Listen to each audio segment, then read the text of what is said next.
I don't know if you guys have a different way to handle what I experienced today, but was playing through a group, and the gentleman that proposed the playthrough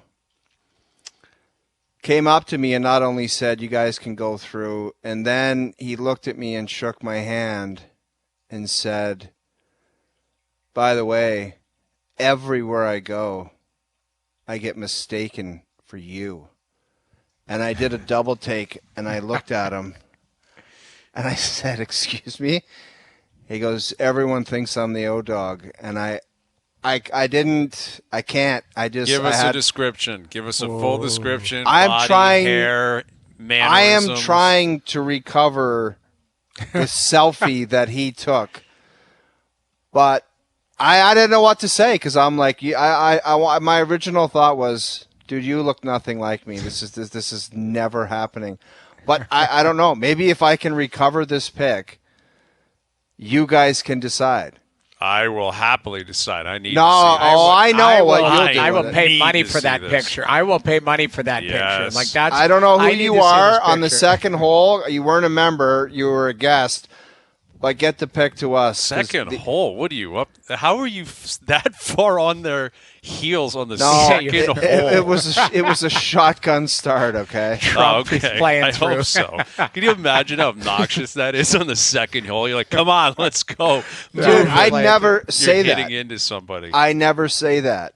But thanks to Joey, my buddy, you played with Joe. Yeah, he great reminded me. He's like, man, you sure look like that guy that we saw today. I'm like, no, I don't. I need to see this cat. Yeah. Oh, I we're do on too. tour at Weston this morning.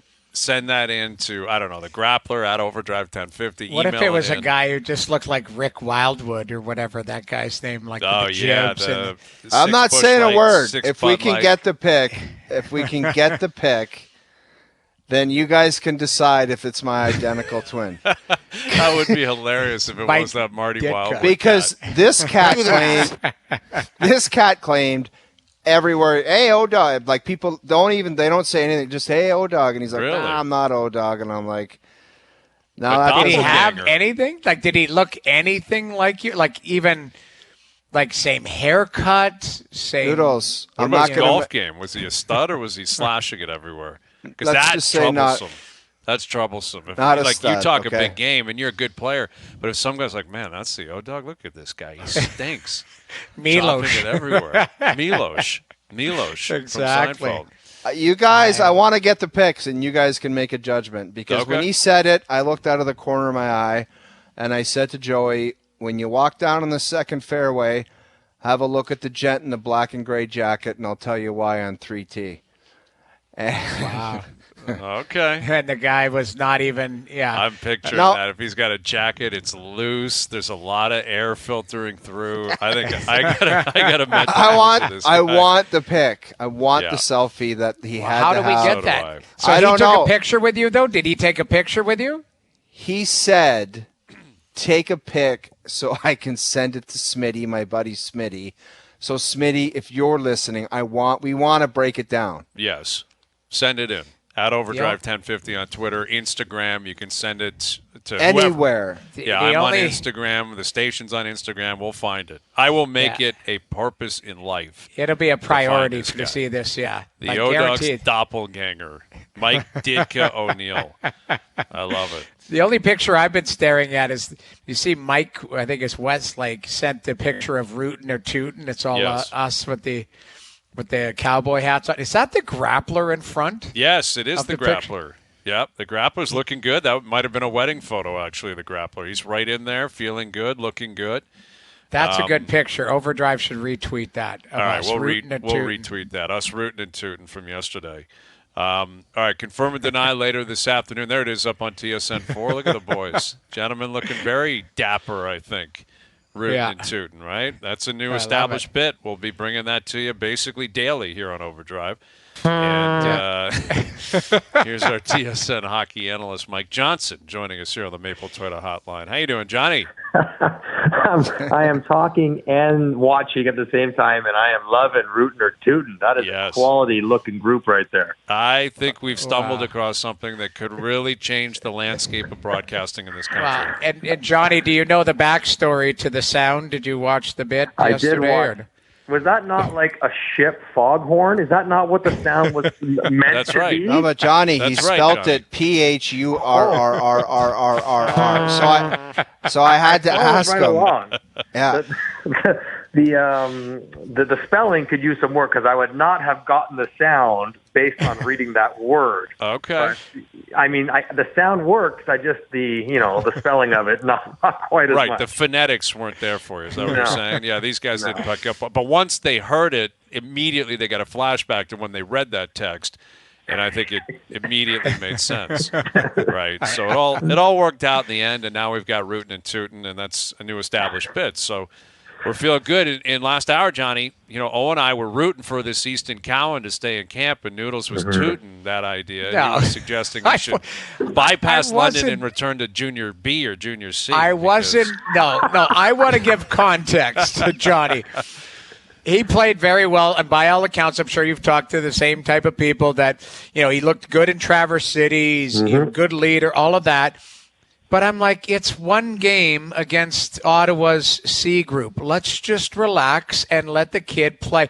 Like, already Joe from the Bridge had him on the top left wing. He pushed, Tyler Bertuzzi out of the way, and I'm saying, just let the kid be 18 at a Johnny, his first I training took a camp. more That's realistic approach to everything here, and I said, you know what? It was a great start. Let him keep trucking and let him be the last cut. Force the team to make it your last cut and go back to junior and get 120 points. It's a really good start, and that's all it was. That's a very sensible thought. Oh, and that's exactly it, right? Noodles is right. He's kind of impressed them from when he was drafted through the summer, development camp, Traverse City rookie camp, early in training camp, first game. He was good. He was maybe their best forward, which is saying something given that, Austin and Mitch were playing. But let's not get carried away. Like every year there's somebody who's we've never heard of that gets 14 points in 6 games, and then we never hear of them again. So, keep him around if you want to, and he shows he's okay to play. You need extra bodies. They basically have 2 groups. He can be part of those 2 groups because they have so many games in Toronto. And then there's not a chance in the world he plays even 9 games. I don't think they can handle his contract because it has rookie bonuses in anyways, which would put him over the top. So, keep him around as long as you can, and then send him down and tell him go be the best player in the world, go play in the World Juniors and light it up, and then we'll see what happens next year, which would be great news for Toronto. But any discussion of anything else is not practical and probably not wise either. Well, I would label it as premature. Right. I don't think we can. I'm not predicting it. I'm not saying it's going to happen, but it wouldn't be the first time in history a first-round pick showed up, had a great camp, and they kept him around. It doesn't mean he's playing 82 games, but it's not like this is some undrafted 18-year-old that they found off the street who they're going to give an opportunity to. This is the new GM's first-round pick, and Keefe even said it today. Just keep having good days and see what happens. I guess the timeline is what I think is adjusted here, and that seems like a reasonable conversation. It does, except there are other elements at play, including the finances. We know how tight they are, and so tight that Matthew Nyes might not because he doesn't deserve to play. He might not start the year in Toronto because they might not be able to afford him with his bonuses. So you're not going to put a rookie in there, even if he deserves to get a few games, even if you want to see him get a few. So I hear what you're saying. I just think in this case, given how tight they are, if everyone stays healthy, and that's probably a big if, but if everyone stayed healthy, then no, because they wouldn't be able to afford it. So, but you know what? Stick around just every day, be good. Don't give them a reason to send you anywhere, and just see what happens in the end. But if everyone's healthy, I don't think it even matters how well he plays because it wouldn't work out financially. Johnny Klingberg, I think assessing him last night, it's one game. I think it was a fresh look for him. I didn't put eyes on him and say, oh, God, why did they go down this road? I thought he had some jump. He looked good. He handled the puck. He made some plays. I just like the idea, and I'm wondering if you have some kind of smart scientific answer why the right shot on the point just seems to look and feel and have so many more options. I don't know why that is, but I like that look of it, that right shot back there. Yeah, I mean, he's smooth, isn't he? Like, I mean, he's not perfect, but he's just comfortably smooth with the puck. Even under duress, it might bother people sometimes, but he makes good plays. I think, most power plays, historically, their best player is a left-handed shooter who plays on the half wall. And, whether it's Nick Backstrom. And so right-handed shooters on the points, or where Ovi is, you think about Kucherov, whatever, they're there for one-timers, and the angles are better to go tape to tape than when it's a lefty. The lefty stick is further inside the ice, so that the pass then has to go closer to the defenders to get to his tape. There's that. Now, it's Mitch Marner over there. He's not a lefty, but he's the guy who generally you probably want to run it out of. And then Austin Matthews is not a righty, but he's such a great shooter, it doesn't matter if he's a righty. So your two shooters are comfortable taking pass receptions from Mitch Marner. So there's probably something to that. Now, I would only hesitate to say point shots, albeit good ones, are not an efficient way to run a power play. Now, everyone's saying, well, a shot threat from up there, open things right up. Morgan Rielly shoots muffins. Like, you don't want Morgan Rielly or John Klingberg taking shots. Like, that's not where you want to shoot the puck from on the power play. So, yes, it's good to have as an option, but it's got to be like option 4, not option 1 or 2. Johnny, when you're going through your lists for the games, we talked about it yesterday. There doesn't seem to be a lot of real big battles for positions at camp. Anybody that stands out for you, whether it's a Noah Gregor, Easton Cowan, we just talked about it, but, even Matthew Nyes and where Domi's going to play. To me, there are some internal battles that just for jockeying. What do you make about some of these battles, and who do you got your eye on? I'm with you. I think the team is mostly picked. It's more about where they land. So much of that will depend on Nylander playing center or wing. Where Nyes lands, who Domi plays with, does that sort of chemistry work itself out? Because Max offers speed and tenacity and some high-end skill, but not a lot of defensive acumen. So, he's got to be playing with similar players and not in a defensive situation. So I guess I'm looking to the edges. And Noah Gregor is a guy that I thought played decently last night. He's a fast player. He can kill penalties. He gets in the way. He generates a lot of chances and just cannot finish them. That's been the story of his career. The legs are maybe a bit better than the hands, which is okay. You can still be an NHL player. Is he an option as a fourth-line league minimum guy to add some speed and some penalty killing there? And then, is Pontus Holmberg going to make the team? David Kampf? Where do those guys? I mean, Kampf will play for sure, but is he a third liner or a fourth liner? I guess I'm looking at those kind of battles to see how it works itself out. And then on the back end, God love Mark Giordano. He's going to be 40, I think, on October 3rd. I think we have the same birthday, him and I. But, he had a tough playoff. And so is he look like a guy who can play 17 minutes and be effective, or does he look like the guy who maybe struggled a bit in the playoffs? I want to see if his legs are back to being where they need to be for him to be an effective player. Johnny, what do you make of Nick Robertson and his positioning in the lineup? What is he? What could he be? Is he a third-line guy? Can he? Because I was saying to these guys earlier, I watch him play, and I like the way his equipment looks. I like the way he holds his stick. He's kind of got a good little skater. But I watch him and I say, what are you? And what are you intending to be here? Do you have an answer for that? Oh, when you're watching him last night, if you watched the game, I'm not sure, but he had 3 really good chances. And in my mind, I'm like, that's good. You want those chances. But in my mind, I'm like, but Nick, you have to score those chances. That's kind of what you're here to do. Yeah.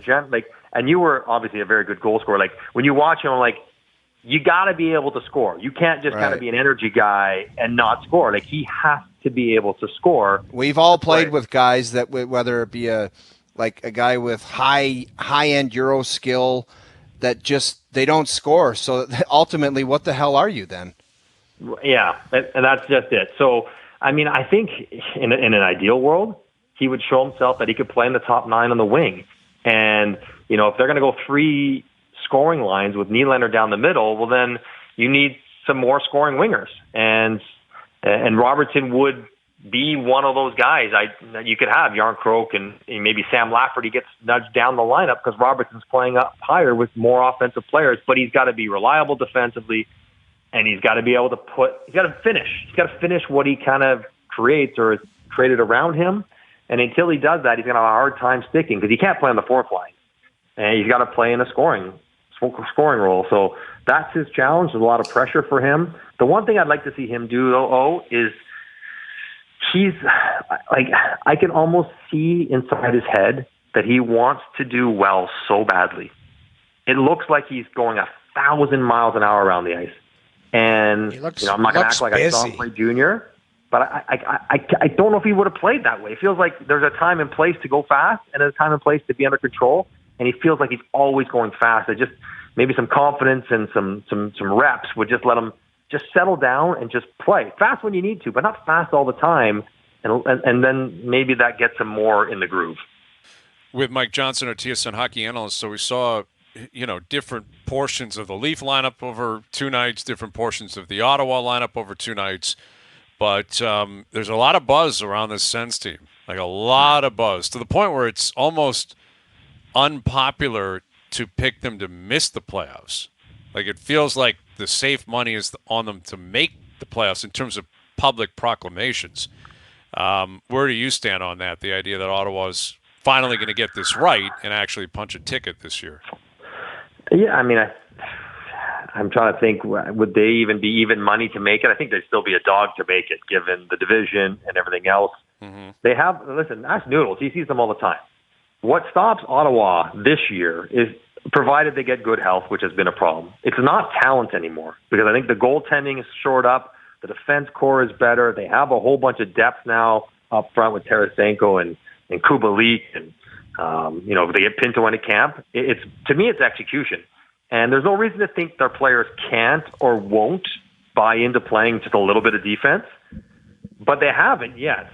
And DJ Smith has been with this group kind of for 2, 3, 4 years. A lot of the same players. They've all gotten paid and all gotten rich, but they've not been good defensively. Noodles can attest to it. Like, they give up a ton of chances, and that has to change. If it does, they probably are battling and have a good chance to make the playoffs. If it does not, then they'll come up. Their talent will take them to 88 points, but it won't take them to the 96 they might need. Yeah, my thing. They've had 3 crappy starts in a row, really. Like their starts to the season. Okay, so 4. If you look at it, like there were times where mid-November, I'm calling games and they're like 8 points out, 10 points out, and then they end up making this stretch. And last year they missed the playoffs by 6 points. But I look at it. I looked at their schedule today. They have 13 out of their first 17 games at home. They've been a pretty good home team. Now, if it's all about their start. If they have a good start, they make some hay at home and start to make some noise, I think that bodes well for their confidence. Because I agree. I don't see a lot of holes in the lineup. I think there's some stability and depth there. But it's enough with the lip service. Like, it's you got to go and prove it. Like, you can't just go, hey, we think they're a playoff team. They look like a playoff team. They're built like a playoff team.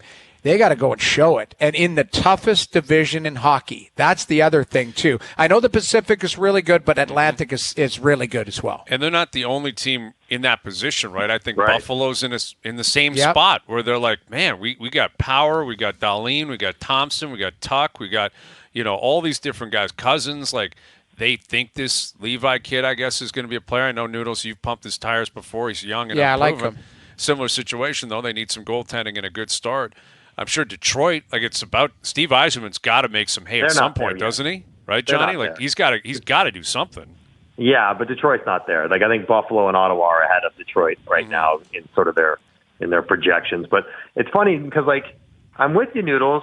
The lip service is over because not that the last 65 games of the season are garbage time, but like 4 years in a row, they've played well down the stretch when it didn't really matter.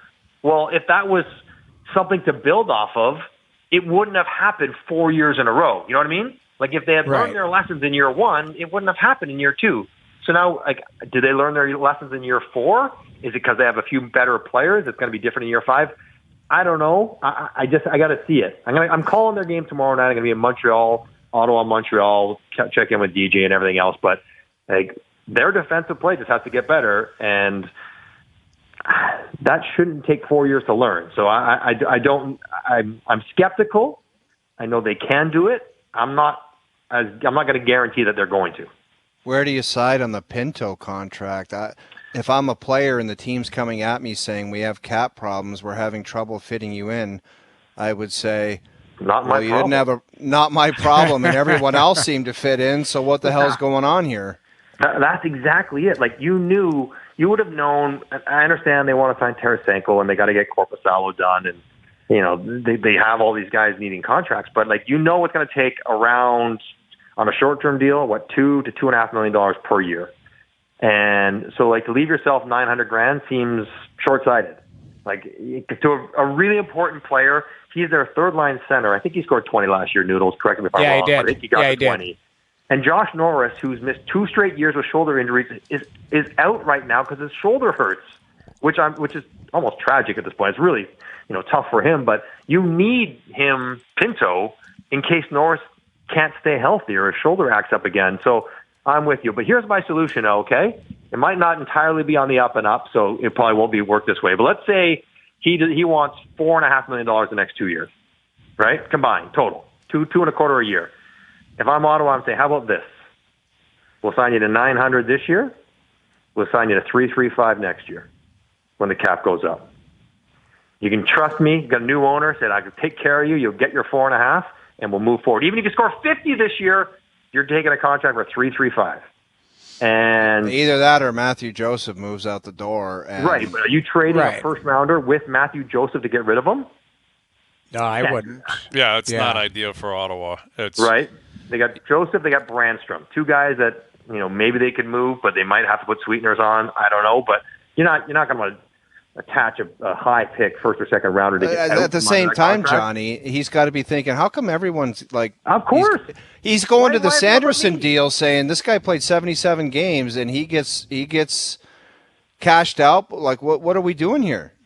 I 100% with you. That's my reaction would be like, you don't have any money? Well, that's not my problem. That's your job to budget better, not for my job to bail you out for not budgeting properly. Absolutely. Right. I'm not taking $900 just because that's all you have. As Hazy B usually says, not my problem. Not my problem. If the team struggles out of the gate, then all of the leverage will turn to him, and that will be bad news for Ottawa. But here's a question for you guys, and this is what drives me nuts. And I know this is a business first and foremost. We all know that. But this kid's young. He needs to play. Like, the more you miss training camp, how many times do we see a guy, miss training camp or come late or all that type of stuff, and they have a tough time jumping on a moving train because now all of a sudden they've got to try and get up to speed, timing everything. And we always see him almost get injured. It's almost guaranteed to get injured to pull something because you're trying to catch up to that speed a million miles an hour. That's what bothers me about stalemates with contracts because there's so much animosity built up on the outside. The fans get upset. Everybody's talking about it.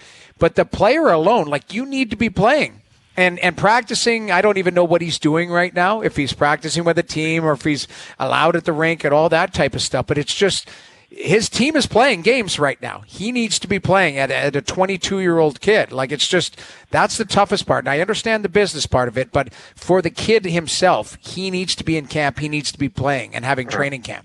That's what they're selling to him, right? And yeah. You know what, though? You're not buying it right response. Now. I'm not buying anything. First, I think he's not in Ottawa. He's back. I think he's from around the Jersey area.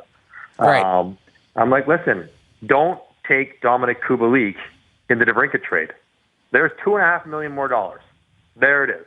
You didn't have to do that. You did. Or get Chicago to pick up half of that salary. Chicago could have done that and get the extra $1.25 million for me. Like, there were other alternatives. You prioritized people before me, And you can squeeze me, I guess, but if we start slow and our second line center's hurt and we don't have a ton of depth down the middle, then yeah, I don't want to be quite frank. Like Pierre Dorian's job is on the line. If they're bad by the end of November, there will be changes before the end of this year in Ottawa. So it just feels like this shouldn't have been that hard. Like, we're talking about a guy who's probably going to get $2 million. They have $1 million in space. Like, it's not that much money to have sort of nibbled around the edges and found a spot for. Right. But they've left themselves in a bit of a bind at their expense and at the expense of the player. Nobody's winning this one right now, but I am completely sympathetic to Shane Pinto because he's getting squeezed when not many other guys have. Yep. Yeah, there are many RFAs in the league right now, right? Unsigned. Troy Terry and Drysdale. How's Anaheim doing? Drysdale. Or not Troy Terry. Trevor Zegras and Drysdale. Zegras. Yeah. Right. Yeah, that's quiet. You're right. Just because Anaheim, I think, has been so bad, but those are obviously Zegras is, arguably the face of that franchise. I'm not saying he's their best player necessarily, but that's the kid they're marketing more than anyone else. And Drysdale was a top 10 pick that suffered a really bad injury last year. Hasn't played. That's another. You talk about someone who's got to play. Like Drysdale didn't play last year. Yeah. So something's got to get. That's a tough negotiation when he really doesn't have a lot of data in terms of how he's developing. But listen, that will be resolved. It will be figured out. I think with or without Pinto, though, it doesn't change what we talked about with Ottawa. Like, they still got to get off to a hot start. Yep. They have to. And if they do, maybe the Battle of Ontario returns. I think that'd be Does a it great matter, scene. Hayes, at all if they do well in the preseason? Like, I'm kind of No. torn on this one. Does it matter? It means nothing, right? I don't Zero. think so. I don't think so. No, because I think I think it only means something for like the bottom seven. Like, I think it means something if Chicago has a good preseason and Bedard looks good, right? Because that might be your Stanley Cup this year if you're in Chicago, right? It's about the future. In Ottawa, I think you want positive vibes, you want health, but they're in a different stage of what matters, and it's got to be about the regular season, right? Yeah. Like, it has to be at this point. Yeah, So- I'm with you. I'm with you. So Johnny, they how shouldn't many get too goals excited. for Bedard this year? I'm going to say, who's the last rookie to get 40? Austin. Oh, Matthews hit 40, I believe. yes. Interesting. Who was Keep the last going. one to get Keep 40 going. before that? Ovechkin? Was it Ovi? I know Ovi did, but I don't Yeah. know. Did Sid get Keep 38 or going. something? So Keep would you going. say? So I'm going to say 36 and a half. Oh, Yeah, that's Oh, that. how many did you have your rookie year? me 8. That was a stiff. Yeah. They weren't playing in the power play, obviously. He didn't have a That's okay. mustache. That's why. He was in That's Hartford right. and didn't have a mustache. They didn't play Over him. his head. They thought he was an intern. Then on the Waterboy. next year, I played on a line with Nelson Emerson and Brendan Shanahan. Shanny had 44 goals. Nelson Emerson had 30, and I had 13 and like 19 points. And I was like, how's this happening? Are you guys playing give and go without me on the line? Freezing Or you like out. Yeah, that's freezing me out is what they did. yelling to the ref for the second assist, and you got That's it. squeezed. So That's Bowling probably Green what guys happened. do. Yeah. Nelson Emerson does. That's right. That's right. I love it. All right, Johnny, we'll leave it there, buddy. We'll do it again soon. All right, boys. Have a good week. Mike Johnson, our TSN hockey analyst, joining us here on the Maple Toyota Hotline. Build your next dream Toyota at Maple Toyota and check out Maple Toyota's pre-owned inventory arriving daily. It's time to Toyota. Visit mapletoyota.com. AJ Przinsky in about a half an hour. Jays Yankees tonight down at the Dome. 6 games left. Jays are in the driver's seat. We'll tee up the series and the final week of the season with AJ that's coming up and confirm it tonight. About an hour. Overdrive continues. TSN 1050 and on TSN 4. Overdrive continues, brought to you by FanDuel, bringing you everything from the opening line to the final score. We're giving away tickets to see Jerry Seinfeld up at Casino Rama. We did that yesterday. We're going to do it again today. Another pair of tickets to give away. So tune in to find out how and when you can win those. Jays, Yankees tonight. Brandon Belt's been activated off the IL. So Belt, he is back and in the fold, and I have not seen the lineup for tonight, but he will certainly play in the next 6 days, and it'll be a part of the postseason roster if and when they get there. Again, they're breathing easier today than they were a week and a half ago. They're in a pretty good spot, but they got the Yankees in town tonight for 3, and then the Rays in town for 3, and that'll be it. So A.J. Przinsky on the Jays in more in about a half an hour, including Mike Trout, I guess, sent out some big statement saying, rehabbing, taking the winter off, but I'll be back. Looking forward to returning to Anaheim. Dude, he's been doing that a lot, hasn't he? Yeah, his whole career. And especially recently, it's injured, but I'll be back better than ever, and I'm going to stay in LA with the Angels, which there was there was reporting that the Angels ownership would be willing to trade him if he was willing to go or wanted to go. And I guess this is an indication that Trout isn't looking to do that. And I just feel like it's his life, it's his decision. He's an all-time great player. But he is putting himself in a position to be one of those all-time greats that just never comes up 30, 40 years down the road because he's never relevant in September and in October. Like, you know what I'm saying? There are like sports figures, like especially in baseball, there's players you look back that played in the 20s and 30s and 40s, and their statistics are incredible. And in their respective markets, they're legends and heroes and bigger than life. But in terms of like the general society talking about the game, no one talks about them. Because, yes, statistically you're great, but you play on teams that stink all the time, so you didn't build a postseason legacy. And that's going to be Mike Trout in 30 Mike's got a way years. out, if he's got a way out, and I know the connection is always to Philly because that's where he's from, like, why wouldn't he try to explore something else if he could, if possible? Like, if someone was actually willing to pull the trigger, why would he want to hit repeat on that? I get the lifestyle's great, the weather's great, but why would you want to hit repeat on that again next year? Because they're going to be garbage again. Of course. They'll be worse. They traded big assets away to get Giolito and Ohtani's and leaving. Players, and Ohtani's probably going to leave. Well, they're going to stink next year. Who's the greatest athlete? Like, I was just trying to think on the fly here. Who didn't have any resume in the playoffs when it counted? Like, there's a difference between. But Marino still made the Super Bowl one year. Right. Like, and made the playoffs. But, Trout is never in the playoffs. We've never talked about after. So, like, who is the greatest? Like, I'm trying to think in hockey terms, a guy who's been – there's always a guy who broke through and won or didn't win. Like, there are people like Jerome McGinley didn't win a Stanley Cup, but he's won gold medals. He's been, deep into the playoffs, went to the finals, all of that type of stuff. Trout's never going to sniff any of that type of success. So who is it in I can't come up with an equivalent. I can't think of anyone on the fly, Noodles, that has made the playoffs once and got swept in the first round. Right? But, that's it. Trout's been in the playoffs once. The ALDS got swept in, best 3 out of 5. But what there about, is no equivalent to that. Not just that, guys. Recognized as easily the best player in the world for a 4 to 5 year stretch. And it's like not even close. Guy's numbers, the WAR numbers, Hayes, you always get into it. His are off the charts. No one's even close. Yes. And the playoffs is just not like it's the same. How he would want to hit rinse and repeat, I have no idea. I have no idea. I just, he's comfortable in his situation, but I'm trying to even think it like basketball. Is there a guy who played 10 years on the worst, like in Sacramento or somewhere where they, and was like a rock star, but it's like, no, I'm good. This guy is one of the best football players, baseball players on the planet. Mm-hmm. He is. Like, JP's in my ear saying Damian Lillard, but Dame's nowhere close to who Trout is. Like, that's another thing. Dame's a great player, but, like, Trout, his first, 8 or 9 years in the league was arguably the greatest, start to a career in MLB history or close to it. You mentioned wins above replacement. This guy was putting up numbers that was in, we're talking, Babe Ruth, Lou Gehrig, Willie Mays territory, Ted Williams. Disgusting statistics. He won the MVP all the time, won Rookie of the Year. If he didn't win the MVP, it was he got jobbed and finished second. And he just has absolutely no profile. His U-Haul is packed on October 1st every single year. And there isn't an equivalent. Like Dame in Portland at least made the playoffs occasionally. This guy made it once. I want to say that was in 2014, too. It's been that long. And winning it puts everything on steroids.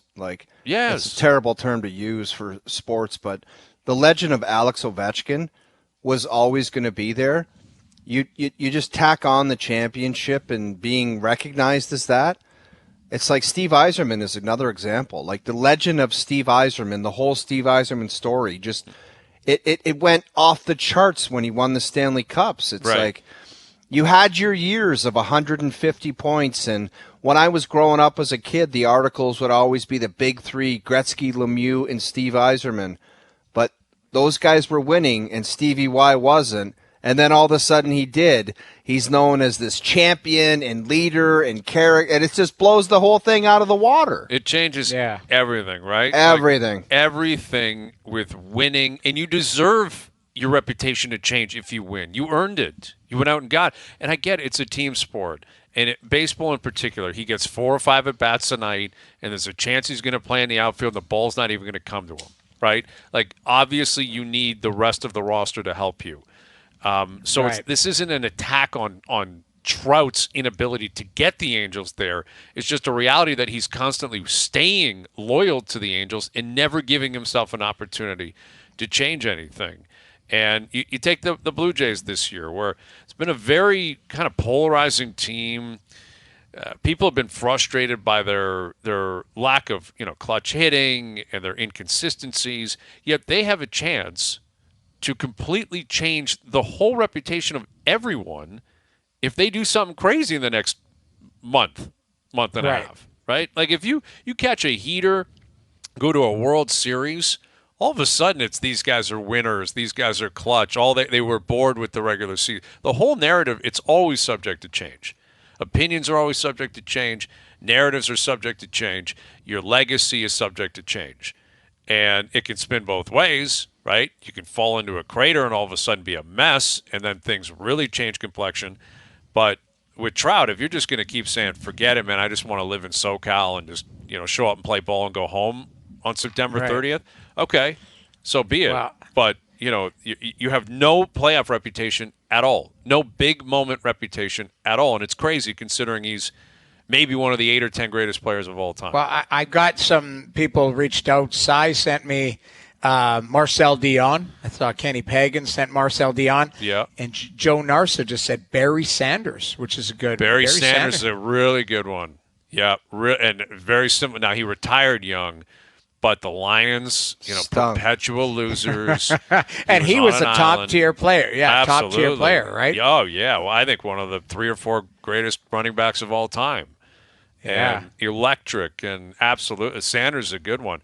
Marcel Dion, yeah. Now I'm looking at I his don't think hockey DB. He Dion's- played in the playoffs. It looks like he got a couple rounds here or there. Like he played 49 games in the playoffs, but wasn't deep into the playoffs. And he played in LA, which was at that time was an abyss for hockey, right? Right. The Kings, like back before Gretzky and all that. So Marcel Dion would be a good one because he didn't. For sure, he's a great player.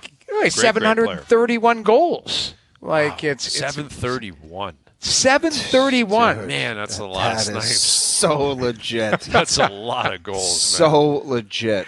man. Yeah. Yeah, 731 goals in the show. That's impressive. Yeah. like That is but an offensive dynamo. yeah, Marcel and he Dion. wasn't a big guy. I'm looking at his 5'8", 185. That's what he played at. Like back in that day too, right? Like that was you had a bunch of monsters skating around. Oh, yeah. They were So- looking for you. yeah, Yeah, those are good examples. Like those are really Yeah. good examples, and I guess he's going to go back to the well. We'll see what Yeah. happens. And I don't know, is he going to pitch Ohtani on staying? I would suggest he should. Players always say that too, right? Hey, it's none of my business. He's my friend. He'll always be my friend. Screw that. You better get in the trenches if you're Mike Trout. You better do everything you possibly can to make sure Ohtani returns. Because if he doesn't, it just made your life that much more difficult. But we'll see. You guys see this story out of Arizona where Josh Dobbs is their starting quarterback. And he's done a pretty good job. And I think he started his Yeah. career in Tennessee. He's a young guy. He's in Arizona. They just beat Dallas. And he is taping himself. Like, I guess he posted this either on his TikTok or Instagram, him walking around the facility. And he wants to buy his own jersey, and it's not available at the team store. He's the starting quarterback. He started 3 games, and he's at the Cardinals team store trying to buy his own jersey, and it's not available. Like what is sold that? out type of thing. That's Like- one of those things where it's one thing to call your parents about it, but to kind of put it in the team's face, I don't know how good of an idea that is. Like, don't you just message somebody behind the scenes to say, can you see if somebody can fire up a couple of my jerseys? I just want to grab, like, to put that on TikTok. Now the team's saying, oh, we give you a shot. You go in there and play, and now you're trying to make us look stupid. Thanks a lot. Yeah, he is exposing them as like it's like a Mickey Right. Mouse It's operation. like I just don't know, of all people. Like, I don't know if anybody should be pulling that, but I guess it's the world where it's like, let's fire this thing up. Look at this guy. Yeah, can't find my jersey. Yeah, we gave you a shot, and we're trying to get you going, but Yeah, I it's don't like- know. Can he order it? Can he order it off the machine there? No, or that's what he's trying to do. It's like a program thing. Now, the team might say, hey, listen, this is the NFL that supplies it. They didn't update it. We didn't, they didn't have you as an option in terms of buying a jersey. But I guess anyone can do this. You can go in, you find out what name you want. Obviously, that's going to associate that player with whatever number they have, and then you can order it, and it probably just gets shipped to you, whatever size you want, color you want, style you want. And he's in the team store trying to buy his own Cardinals jersey, and he's not even in the system. Which I hear. I agree with you. Oh, I don't think it's in his best interest, especially at that position. You're a leader of the team. Now, people already think the Cardinals are a joke, right? And they already believe, and this could be possibly his reasoning here. I think I'm probably thinking too deeply into this. He's probably just a kid messing around, like most people in that generation do. But he also understands that they're tanking for the next quarterback. It's like he's just a placeholder, and in a way, he's almost proving that by the fact that he can't even buy his own jersey. I just don't know the why I team wouldn't want to store. just keep it clean and just say, I'm not going down this road. Maybe that's what I would have done. Well, and to your point, if he went to the team services guy, they'd send him 15 jerseys overnight. No right? kidding. Right. Problem solved. Instead, you try to make an ass out of people. It's just, I don't know. And he It's true. has. Yes, I think of he course. has. Arizona. There's Yeah. something about that state. It drags me in, man. I have to start. I have to there start you go. attacking. You just start I have firing to bullets. attack. And the Grappler says he's 28 years old too. It's not like he's a young kid. So I don't know. I well, mean, 28. What is the Grappler 15 now? 28 is still pretty young for us. No, I think I'm I saying could say as someone in my 40s that he's still a young kid. that's fair. I understand That's what he's fair. saying. He's not a rookie or 22 or 23, but still Right. 28 is still relatively young. Take it easy, Grappler. I'd kill to be 28. Right Yeah, now. exactly. Man, oh man. 28, man. 28 is young enough for me to say you're a kid for sure. I'll take a 28. 28, you're on the fourth hole. Yeah, exactly. You're easing into the round still. Yeah. You're feeling Yeah. good. Hopefully, a couple of pars to start your round. But Yeah, Yeah. you're on 7, Hazy, and me and Noodles are on 11. I'm, JP suggested higher than that. yeah. Oh, I think you're, that makes sense. You made you're the on turn. 12. I'm on like 16. No, you're I'm on not. like Oh, 15. come on, Stop dude. it, Noodles. You guys are on the back nine, but you're early. You're hitting into 10 green.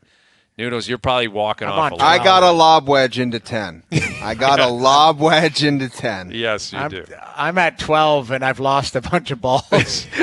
You might be putting a peg in the ground on 12T.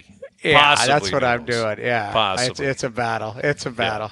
Yeah, I'm going for the green on 7, and it's not looking good. It is not looking good right now. All right, we've got AJ Persinski coming up. Confirm or deny still to come as well. Overdrive continues. TSN 1050 and on the TSN app. All right, AJ Persinski in about 10 minutes. Confirm or deny in the final hour as well. Jays Yankees tonight. Kevin Gausman on the mound for the Jays. And the Jays, they're in the driver's seat right now. Right? Driver's seat. You got 6 games to go. It's been a long season. Man, is baseball a long run.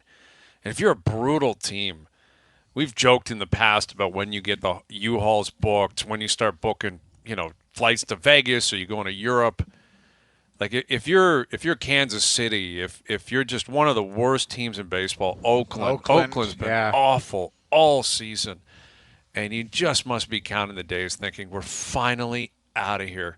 Like I don't have to look at these people anymore, and And the misery was all year. Like you're talking about those brutal teams. They're 10 back after 3 weeks of play. Right. They showed up at spring Gone. training. They're like, we stink. We're going to lose so Yeah. many ball games. There's no miracle here. There's no And money then, ball. and then play 140 more after you realize you suck. Yes. Once it's set in that you can look at the standings and say, we are so far back. Yeah, like Colorado. Colorado's got 56 wins. Oakland's got 48 wins. Wow. They have a minus 326 run differential. Let That's me not repeat good. that. Minus 326. Do you know how horrendous that is? That's insanity to lose 100 and they're going to lose like 112 ball games and have like a minus 340 run differential. And Terrible. yet they're obligated to show up, hit the cage, stretch, right? Speak with the media, pretend that you care for 6 more days. And then ninja dust. See ya. Gone. Out of here. Possibly moving to Vegas in the Lunacy. next couple of years. It is. Yeah, it's crazy. All right, more on the Leaf game last night. More on Jays Yankees tonight. The Damian Lillard rumors, they're out there. Confirmed or denied, still to come in the final hour. Overdrive continues. TSN 1050 and on the TSN app.